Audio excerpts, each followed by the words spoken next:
পেশায় যুক্ত আছেন তাদের জন্য, এবং যারা এই চতুর্থ নিয়োগ চক্রে চূড়ান্ত সুপারিশ পেলেন তাদের জন্য, অর্থাৎ নতুন পুরাতন সব শিক্ষকদের জন্যই। তো এই ভিডিওতে আসলে আমরা সম্ভবত আলোচনা করব আমাদের শিক্ষকদের, বেসরকারি শিক্ষকদের ঢাকায় যাওয়া লাগতে পারে। তো আমরা সর্বশেষ শিক্ষা উপমন্ত্রী ওনার যে বক্তব্য শুনেছিলাম, উনি কিন্তু বলেছিলেন যে উনি নিজেও বলেছিলেন যে উনি বেসরকারি শিক্ষা প্রতিষ্ঠানে ওনার জীবদ্দশায় পড়েছেন, এবং উনি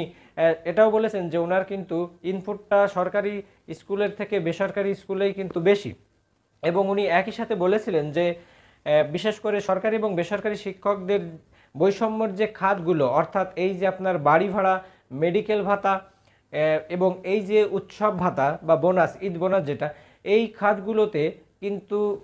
বৈষম্য অতি দ্রুত নিরসন করা হবে। তো যদি উনি কথা বলেছিলেন, ঠিক তার পরের দিনেই শিক্ষামন্ত্রীর বক্তব্যে আমরা যেটা শুনেছিলাম, উনি বলেছিলেন যে আমরা যদি এই সরকার ক্ষমতায় যায় তো অবশ্যই শিক্ষকদের যে দাবি দেওয়াগুলো আছেন অবশ্যই সেগুলো মেনে নেবেন। তবে অধিকাংশ যে শিক্ষক সমিতিগুলো আছেন, বিশেষ করে বিটিএ, বাংলাদেশ স্বাধীনতা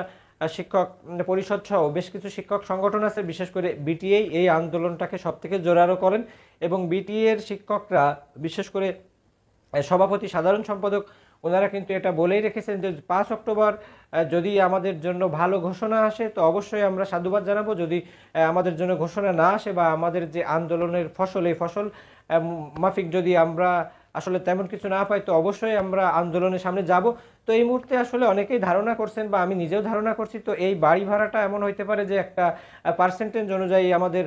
দিতে পারেন, এবং বিশেষ করে মেডিকেল ভাতাটা যেটা 500 টাকা আছে সেটাও আমাদের হয়তো 1000 বা 1500 করতে পারেন, এবং বিশেষ করে উৎসব ভাতা, দুইটা ঈদের উৎসব ভাতা, সেটা আসলে 100% করার সম্ভাবনাটাই